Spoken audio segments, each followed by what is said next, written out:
तो बच्चों आज के इस वीडियो में हम बात करने वाले हैं जो आपका क्लास 9th है। तो क्लास 9th का जो आपका फाइनल एग्जाम है उसका डेट शीट आ चुका है।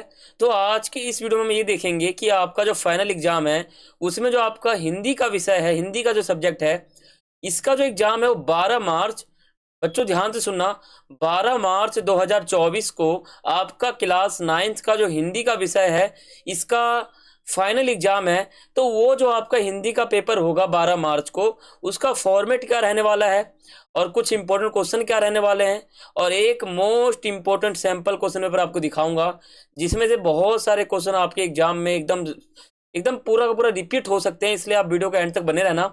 अगर चैनल पर नए हो तो सब्सक्राइब कर लेना, क्योंकि आपके पेपर से पहले हमारे चैनल पे बहुत सारे वीडियो आएंगे जिससे आपका बहुत ज़्यादा फायदा होगा। ठीक है, तो इस वीडियो को अगर आप पूरा देख लोगे तो आपका बहुत ज़्यादा फायदा है। तो इस वीडियो में आपको यही बताऊंगा कि आप किस प्रकार अपने हिंदी के विषय में अच्छे नंबर ले सकते हो और बाकी एक मोस्ट इंपॉर्टेंट क्वेश्चन पेपर आपको बताने वाला हूं। तो वीडियो स्किप मत करना, पूरा देखना, तभी आपका बहुत ज़्यादा फायदा है। देखो क्लास हमारा 9वीं, हम यहाँ जो है हम वीडियो आप शुरू करते हैं। ठीक है, चैनल पर नए हो तो सब्सक्राइब कर लेना। देखो कक्षा हमारा 9वीं है, 3 घंटे का आपका पेपर होने वाला है, हिंदी का आपका विषय है और 80 मार्क्स का आपका पेपर होने वाला है। तो पहले समझते हैं कि सामान्य जानकारी क्या है। देखो पहले मैं आपको फॉर्मेट बताऊंगा, फिर इंपॉर्टेंट क्वेश्चन बताऊंगा। देखो इस प्रश्न पत्र में 2 खंड है, अ और ब। पहला जो हमारा खंड है वो वस्तु पूरक है। ठीक है, वस्तु पूरक है। और जो दूसरा खंड है वो बहुविकल्पी, आप पहला जो है इसको बहुविकल्पी भी कह सकते हो। और जो खंड ब है ये वस्तुनिष्ठ है यानी वर्णनात्मक है। ठीक है, और बाकी 17 प्रश्न दिए हुए हैं, सभी प्रश्न क्रमानुसार लिखना है आपको। 10 प्रश्न है टोटल, यहाँ पर प्रश्नों की संख्या 17 है। तो खंड आ जो है इसमें 10 प्रश्न दिए हुए हैं। ठीक है, और जो आपका ब है इसमें 7 प्रश्न दिए हुए हैं।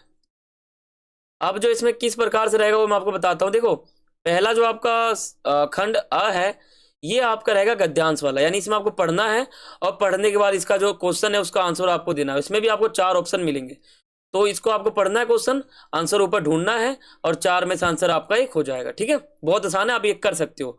10 में से 8 नंबर आप ले सकते हो। अब बात करते हैं दूसरा जो हमारा प्रश्न है वो, तो दूसरा आपका प्रश्न है वो रहने वाला है 5 मार्क्स का। ये क्या है, ये काव्यांश है, कविता है। तो कविता को वो आपको पढ़ना है और ऑप्शन आपको देख के आंसर देने हैं। ठीक है, और जो आपका तीसरा प्रश्न है ये आपका 4 नंबर वाला रहने वाला है। जो आपका चौथा प्रश्न रहने वाला है वो आपका रहने वाला है 4 मार्क्स का। ठीक है, फॉर्मेट ध्यान रखना बच्चों, फॉर्मेट ध्यान रखना आपके लिए इंपॉर्टेंट है। और बहुत सारे क्वेश्चन इंपॉर्टेंट बताऊंगा आपको, वीडियो स्किप मत करना, चैनल पर नए हो सब्सक्राइब कर लेना। देखो प्रश्न 5वां जो आपका है वो 4 नंबर वाला है, जो मैंने आपको यहाँ पे बताया भी है और आपको दिख रहा है आपके स्क्रीन के सामने। देखो जो आपका छठा प्रश्न है वो 4 अंक वाला है, अलंकार यहाँ पे पूछा जा रहा है। जो आपका 7वां प्रश्न है 5 अंक वाला है, गद्यांश वाला है, आपको यहाँ पे पढ़ के समझ के आना, मतलब यहाँ पे समझ के आपको आंसर देना है। ठीक है, और जो आपका 8वां प्रश्न है ये क्षितिज से पूछा गया है और ये भी एमसीक्यू है, इसमें आपको क्वेश्चन पूछा गया है, आपको ऑप्शन देख के आंसर देना है। ठीक है, 5 अंक वाला आपका अगला प्रश्न है। इसी प्रकार 10वां जो आपका क्वेश्चन है ये 2 अंक वाला है, इसमें आपको ऑप्शन मिलेंगे।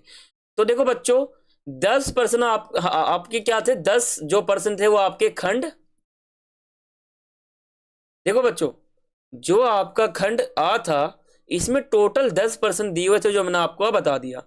तो अब हम खंड ब यानी वर्णनात्मक प्रश्न हल करते हैं या फिर समझते हैं। देखो जो आपका 11वां प्रश्न रहने वाला है वो रहने वाला है 3 अंक वाला, किन्हीं, देखो 2 अंक वाला रहने वाला है। ठीक है, 2 अंक वाला, तो किन्हीं 3 प्रश्नों के उत्तर आपको देने हैं। इन तीनों प्रश्नों को उत्तर देने हैं। 2 नंबर का 1 प्रश्न है तो 3 नंबर के 6 प्रश्न हो जाते हैं, यानी 11वां प्रश्न आपका 6 मार्क्स वाला है। तो ये जो पहला आपको क्वेश्चन है ये मोस्ट इंपॉर्टेंट है बच्चों, ध्यान रखना है, कागज पे लिख लो। जो आपका दूसरा है ये भी मोस्ट इंपॉर्टेंट है, लेकिन जो तीसरा है ये आपका इंपॉर्टेंट नहीं है। तो इन 2 को लिख लो, ये जो है ना आपके बोर्ड एग्जाम, आपके फाइनल एग्जाम में आ सकते हैं। तो फाइनल एग्जाम के लिए बहुत इंपॉर्टेंट है, आप इन दोनों प्रश्नों को लिख सकते हो। जो आपका 12वां प्रश्न है, 12वां प्रश्न जो है वो 6 नंबर का है, किन्हीं 3 प्रश्नों के उत्तर देने हैं। 1 प्रश्न आपका 2 मार्क्स का है तो 3 आपके 6 मार्क्स के हो गए। तो किन्हीं 3 प्रश्नों के उत्तर देने हैं, यहाँ पे 4 दिए हुए हैं। ठीक है, तो आपका जो पहला है, दूसरा है और जो चौथा है, ये 3 इंपॉर्टेंट है और तीसरा आपका इंपॉर्टेंट नहीं है। जो आपका 13वां प्रश्न है इसमें क्या है कि तीनों इंपॉर्टेंट है और ये कितने नंबर का है, तो ये जो है 8 नंबर का आपका प्रश्न रहने वाला है। 9वां जो आपका प्रश्न है इसमें पूरा इंपॉर्टेंट नहीं है, आप इसको काट सकते हो। ठीक है, फॉर्मेट ध्यान रखना बच्चों, फॉर्मेट ध्यान रखना। और जो आपका 15वां प्रश्न है, ये 100 शब्दों में आपको पत्र लिखना है, 5 नंबर का है, अथवा भी करके आपको दे रखा है। और ऊपर आपका ये जो है मोस्ट इंपॉर्टेंट है, ये आपके पेपर में आ सकता है। ठीक है, 12 मार्च का जो आपका पेपर है उसमें आ सकता है, मोस्ट इंपॉर्टेंट है बच्चों, ध्यान रखना, मोस्ट इंपॉर्टेंट। जो आपका 16वां प्रश्न है, ये आपका 5 अंक वाला है। 100 शब्दों में आपको लघु कथा एक आंसर, मतलब इसमें आपको निबंध लिख सकते हो आप। ठीक है, अथवा आपको करके दे रखा है। और जो 17वां है, ये आपका इंपॉर्टेंट नहीं है। ठीक है बच्चों, तो यहाँ मैंने आपको 12 मार्च 2024 को जो आपका पेपर होने वाला है हिंदी सब्जेक्ट का, क्लास 9th का, तो इसमें आपका पेपर कैसे रहेगा, फॉर्मेट क्या रहेगा, और इम्पोर्टेंट क्वेश्चन कौन कौन से हैं, वो सभी मैंने आपको इस वीडियो में बता दिया। जिन बच्चों ने वीडियो को पूरा देखा है उनका बहुत ही बहुत फायदा होगा आपके पेपर में, और जिन्होंने क्या किया है, वीडियो को स्किप कर दिया, उनका बहुत नुकसान है। ठीक है, तो आप वीडियो को पूरा देखना। और अगर आप चैनल पर नए हो तो सब्सक्राइब कर लो, क्योंकि हमारे वीडियो से आपका बहुत ज़्यादा फायदा होगा। और जो आपका फाइनल एग्जाम होने वाला है उसमें हमारे चैनल से आपको बहुत ज़्यादा फायदा होगा, तो सब्सक्राइब करना बिल्कुल मत भूलना। ठीक है, तो ये हमारा आज का वीडियो था, तो मिलते हैं अगली वीडियो में, तब तक के लिए सभी को थैंक्स फॉर वॉचिंग। जय हिंद, जय भारत।